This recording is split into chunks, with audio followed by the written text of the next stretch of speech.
I start the two missing cases off today, I have some unfortunate news about a missing case that I went over a few weeks ago about a boy named Hunter Klompstra. He was an 18-year-old from Michigan who went missing New Year's Eve, early January 31st, and hadn't been seen since. There was another search for Hunter on the 7th of March, and there was a male body found in the Grand River, and on the 9th it was positively ID'd as Hunter Klompstra, and I guess it was a drowning. There's no signs of foul play, and my heart just really breaks for his family. I'm just glad that at least they get the closure that they deserve. Today we have two missing cases from Illinois. I try not to put my opinion in my true crime videos, but with these two cases I couldn't help it. I think it's pretty obvious what happened, and I think it's pretty obvious who the culprits are. I'm not a detective, I'm not a police officer, but you'll see what I mean. It's just almost too obvious. Maria Gonzalez says her daughter, Brenda Gonzalez Jackson, would never go off and leave her 6 young children behind. That's why she's convinced that something happened to her January 3rd, after she was dropped off at home here on the 200 block of Arcadia Street. First, we're going to discuss Brenda Maria Jackson from Park Forest, Illinois. Gonzalez is her maiden name. When she went missing on January 3rd, 2016, she was 32 years old, and she's an Iraqi vet. She has 6 children, and the youngest of them was only 4 months when she went missing. Brenda worked in the cafeteria at the Rich South High School in Richton, Illinois.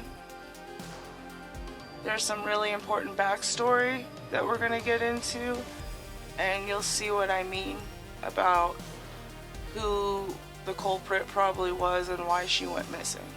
And I hope that I'm wrong in both of these cases. No, Brenda is married to a man named Antonio Jackson. There's been several domestic charge cases against him for physically abusing Brenda, and I believe there's also charges from him abusing old girlfriends, but don't quote me on that one. But there had been so many charges that a judge got fed up, and the judge believed that the children, her 6 children, were living in a very volatile environment and was worried about the safety, and the judge gave Brenda an ultimatum. She either needed to leave Antonio or she was going to lose custody of her children. Now, right at first, she didn't leave Antonio, and I'm guessing a lot of it has to do with her being scared, because we know how this usually plays out with domestic abuse. Since she didn't leave Antonio right away, the Department of Child and Family Services did remove the children from her home. Her oldest went to her first husband in Texas, her ex-husband, the child's father, and her other 5 children went to live with her parents, Maria and Joel Gonzalez. The stipulations were that Antonio could have no contact with the children, but she was allowed supervised visitation at her parents' home. Brenda was finally fed up. She was tired of being treated so poorly. She wanted her children back. She finally mustered the courage to get away from Antonio. So in August of 2015, she moved out of the home that her and Antonio lived in and got a place of her own. And of course, it takes a while for you to be able to get your children back. Brenda's parents can attest to the fact that Brenda loves her kids so much, and this is what helped her leave Antonio. She couldn't stand not having her children around. She couldn't stand only being able to see them every now and then. In October of 2015, Brenda filed for divorce from Antonio, that god-awful abusive man. Now, as we all know, men like that can get really angry when the abusee finally takes control. Antonio did everything to try to get Brenda back, and he was manipulative and just inconsiderate, because you think he would at least want Brenda to get custody of their children back, right? Well, he would threaten to kill himself. He would threaten her. He started stalking her, and Brenda started getting scared. So she lied to him. She lied to placate him. She told him that it was only temporary and it was only to get custody of the children back, and that when she finally got custody of the children back, she was going to get back with him. But according to her parents, this wasn't the case. This was only said so he would stop stalking her and harassing her.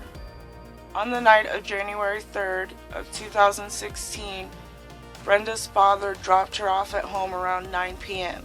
About an hour and a half later, she had a conversation with her mother on the phone. Maria said that Brenda acted fine. The only strange thing was that she made sure to mention that she was home alone when Maria had never asked her if she was. She had just assumed she was home alone. Brenda was scheduled to work at 5:30 a.m. the next morning, but she never showed up. For days, Maria and Joel tried to get a hold of Brenda.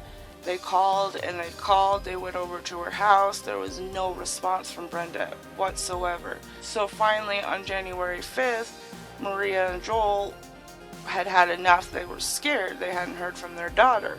So Maria called Antonio to let him know that she was filing a missing persons report because he had said he hadn't heard from her either. Now, the strange thing was that Antonio wanted to speak to her first and to go in with her when Maria went to file the missing report. To me, it sounds like he was trying to cover his own behind and look like the concerned husband.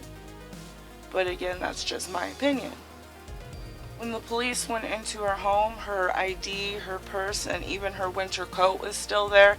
Now keep in mind, it's January in Illinois. It's pretty cold outside. It's something you'd think she would have taken if she would have left on her own accord. Since Brenda has been missing, there has been no activity on her credit card or her cell phone. In fact, the last number dialed or received on her cell phone was the conversation she had with her mother the night of January 3rd. 8 days after Brenda's disappearance, Maria received an anonymous phone call. This person said that she could be found at the Cook County Forest Preserve, which wasn't far from Brenda's home. So when Maria and Joel went to the police, they acted like it wasn't a big deal, that it was a hoax, because they believed, I think at the time, that she had left on her own accord. There were 2 so-called sightings of Brenda in Chicago. However, I couldn't find anything about them being credible, about it being verified, that there was any surveillance footage that proved that it was Brenda. Now, Maria and Joel still to this day and back then in 2016 believe that Antonio had something to do with Brenda's disappearance. So they wanted to see if they could get information out of them. So they allowed Antonio visitation of the children. But the Department of Children and Family Services found out about this, and it was against the children's safety plan to be around Antonio at all. So unfortunately, about 3 weeks after Brenda's disappearance, the children were removed from her parents' home. I know that at the time they planned on fighting this, but I couldn't find anything about whether they got the children back or how this went. As of January 2020, the police have renewed their search for Brenda. Brenda is Hispanic. She's about 5 foot tall, and around the time she went missing, she weighed about 125 pounds. She has black hair and brown eyes. Her ears are pierced and she needs eyeglasses to see. Brenda has several tattoos. She has 2 stars tattooed, one on each side of her neck. She has a tattoo of a heart on her ring finger, and on the inner left wrist she has the name Michael tattooed. Brenda has burn scars on her chest, her upper chest, and on her legs. She went missing from the 200 block of Arcadia in Park Forest, Illinois. She is considered endangered missing now, and there is a $3,000 reward for any credible information on her whereabouts. If you know anything, please call the Park Forest Investigation Unit at 708-748-1309, and I will leave the number down below in the description box as well. For Jeff Skemp, the first few years were rough, and the years since haven't been much smoother. He remembers this bitterly cold day when his little girl stayed home sick from school. Her stepfather, the only other person in the house that day. The 7th grader stepfather, Vincent Mellon, told police that he went out for a half hour to walk the family dog. And then hours later, he says he went to check on Rachel in her bedroom and she was gone. Now we're going to discuss Rachel Marie Mellon-Skemp. I found a lot more information on her case as well as her life in general versus Brenda, but of course this case is a little bit older than Brenda's. Rachel was born on October 13th, 1982 to Amy and Jeff Skemp in Melrose, Illinois. Now, her parents describe her as a bubbly, happy baby and that she was smiling all the time, and I guess that bubbly personality followed her past her infancy. Unfortunately, Amy and Jeff's marriage didn't last. They got divorced when Rachel was only 3. Amy got remarried to a man named Vincent Mellon, and they moved to 612 Melissa Drive in Bolingbrook, Illinois. This is about half an hour outside of Chicago. In 1988, Rachel got her first sibling, her half-brother Jason, and in 1990, her half-sister Ashley was born. Now, even though she is 6 to 7 years older than those two, they got along really well most of the time. They were a pretty close trio. Now, Rachel was a really upbeat girl, but sometimes she was too much of a people pleaser. She did whatever she could to make everyone around her happy, even if it hurt her sometimes. She went to Tibbet Elementary School, and that is where she fell in love with school, and she also met her close group of friends. She became an avid reader and writer, but her favorite subject was science. She wanted to be a teacher when she grew up. She was very environmentally conscious, and recycling was super important to her. Amy and Jeff had both been First Baptist youth leaders when they were younger, and Rachel soon took after them. In 1990, the summer of 1990, when she was only 8 years old, she went to a church camp in Wisconsin, and that is where she felt the call to Christianity and a call to God. Rachel eventually got baptized and became a youth leader herself. The same year that Rachel was baptized, Amy and Vincent got into an altercation. He pushed her and hit her, and he even verbally threatened Rachel. So Amy had called the cops and received a restraining order against him. But later on, she eventually dropped the restraining order and got back with Vincent.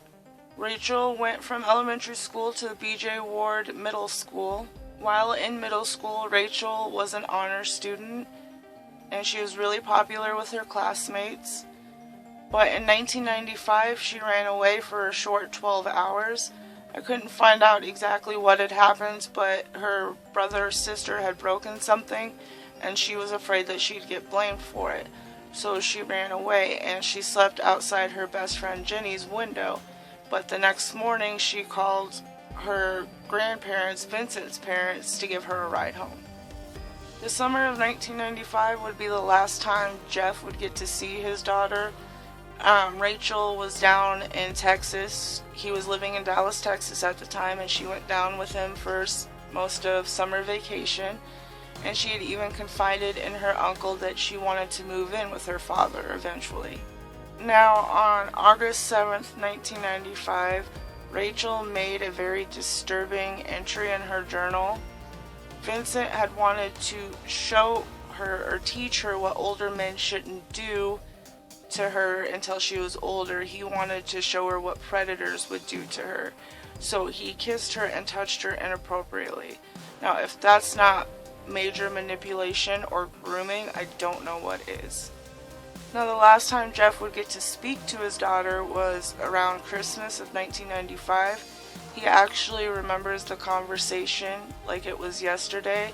He said she was talking about how she was growing up and she wasn't a child anymore, and she didn't like pop music anymore, and she listened to Alanis Morissette. A few days before Rachel vanished, she had been feeling congested and just altogether unwell. She was getting sick. And on January 30th, she was struggling with something else. Her friends found her crying next to her locker, and it was a big change than the usual bubbly Rachel that they got.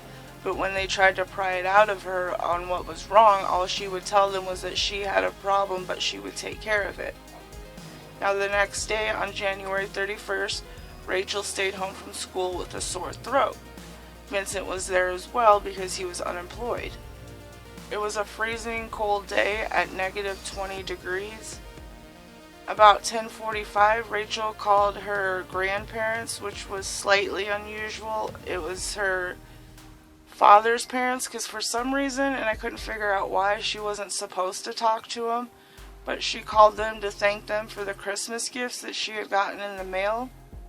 And her grandma said the conversation was pretty short, 4 or 5 minutes, and besides the fact that she wasn't supposed to call them, everything else seemed quite normal until the end of the conversation. Rachel suddenly got really quiet, and I guess the grandparents, my guess is they always had suspicions about Vincent because they asked, "Is he there?" referring to Vincent, and all that Rachel could say was yes, and that she had to get off the phone.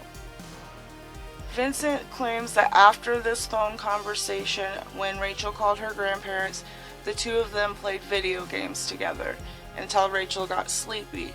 And the last time he's seen Rachel, she was in her bed wrapped in her blue blanket, sleeping, taking a nap. Even though it was a -20 degrees outside, Vincent decided to take the family's German Shepherd, Duke, out for a walk around 2:30.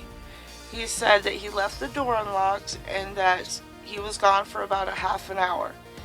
He also claims that Duke slipped out of his leash trying to chase a rabbit, but Vincent wasn't too worried about him. He knew he'd come home.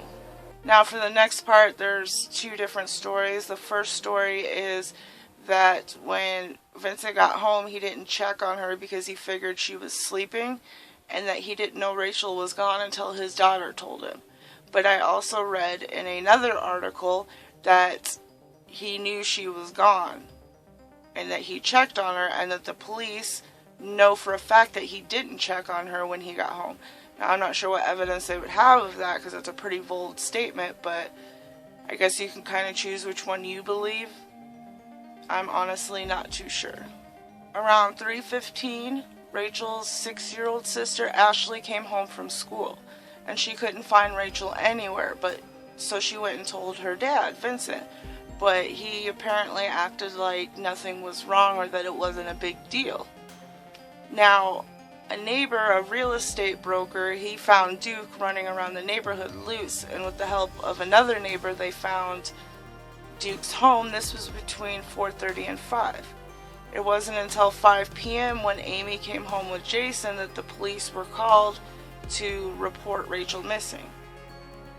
It took hours for the police to even show up on Melissa Drive, but when they got there, her blue blanket was missing and 2 of her pillows, but her purse was still there, all her winter clothes were still there, her coat, her mittens, all of that, and her Walkman, which was weird because she took her Walkman everywhere with her. They did a search of the surrounding area. People walked, there was geothermal imaging, there was drones used, but there was no evidence of Rachel anywhere. And strangely, Vincent had scratches all over his arms, but when the police asked him about these scratches, he claimed that he got them while working on his car. Rachel's bank account has never been touched. There was no evidence that she bought a bus ticket or a plane ticket, but even so, the police kind of had this idea that she ran away to live with relatives because she had run away before, but of course this theory never panned out. The weekend after Rachel's disappearance, her father came down from Texas. Of course, his baby girl was missing. He went into her room and found her Walkman, and he put the headphones on, and it was Alanis Morissette playing. So he still has that CD to this day, and he listens to it when he wants to feel close to her, which is awesome. And he also was the one, I believe, that found the disgusting journal entry about Vincent and what he did to Rachel. He also found a steak knife under Rachel's bed and a book called Daddy's Kisses. Daddy's Kisses is a children's book by Anne Gutman. It's about baby animals snuggling and kissing their dads. Now, this is kind of a strange book for a girl in middle school to have, and it's strange that it was under her bed with a steak knife, but personally, this is just my theory, but I have a feeling that Vincent gave her that book and it was part of his way of grooming her. Anyway, Vincent moved back to his hometown of Maywood, Illinois, just a few weeks after her disappearance. He wanted to stay in the area for when she would come back home. Now, eventually, the theory of her running away and living with other family was disproven, and I think that's when they finally decided that there was some foul play involved with her disappearance. Now, their biggest suspect was Vincent between the scratches and the history of domestic violence, and he also failed several lie detector tests. And as we know, lie detector tests can't always determine whether somebody's actually lying, but that plus all the circumstantial evidence, it doesn't look so good for him.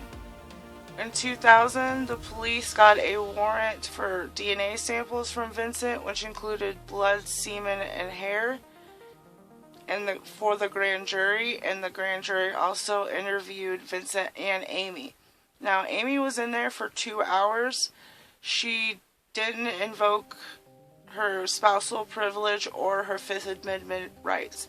And Vincent was in there and under, I think they said it was 5 to 10 minutes, because he invoked his Fifth Amendment rights.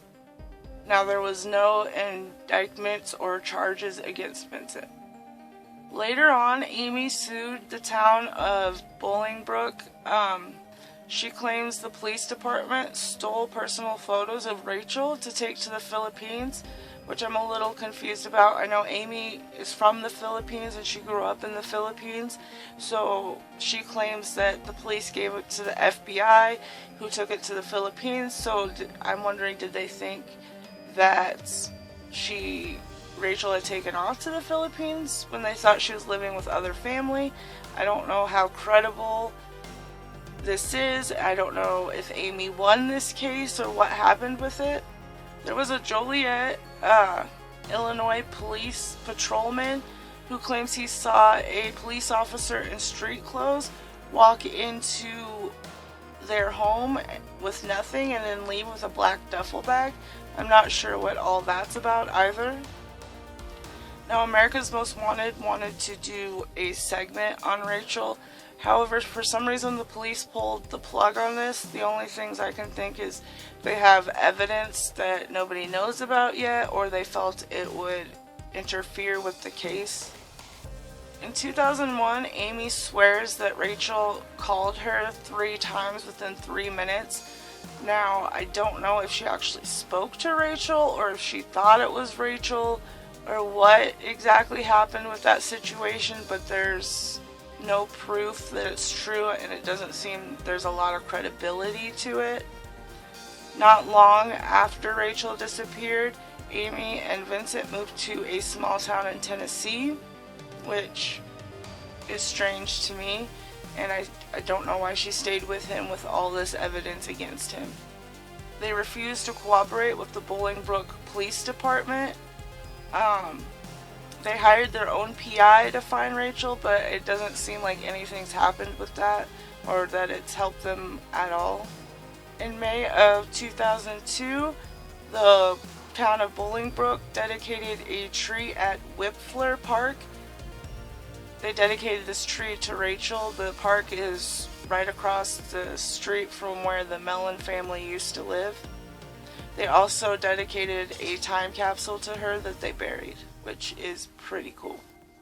In 2003, Amy called the police on Vincent because he pushed and slapped Jason, their son. He's 15 at the time. He was charged with domestic battery, and at some point he was also charged with drunk driving. He got into I don't think it was a serious car crash, but it was still a car crash while he was drinking and driving. I know in 2008 the couple was still together, but I can't tell you if they're still together now, because Vincent is such a winner. On January 28, 2006, Jeff had a memorial for Rachel, and as of 2006, the police have renewed Rachel's case. They're now investigating it as a homicide. Rachel was Asian. She had short black hair when she went missing, and she had hazel eyes. And at the time she went missing, she was only 5 foot tall and only weighed 65 pounds. When Rachel was missing, she was wearing a pink tank top, yellow sweatpants, and red shoes. She has a mole on her upper lip on the left side, and her ears are pierced. There's a $10,000 reward for any credible information on her disappearance. If you know anything, please call the Bolingbrook Police Department. Their number is 630-378-4772. I'll leave the number down in the description box below too. Brenda has children and parents who want to know what happened to her and if she's okay. Rachel has a heartbroken dad that wants to know what happened to his baby girl. So if you know anything, please say something.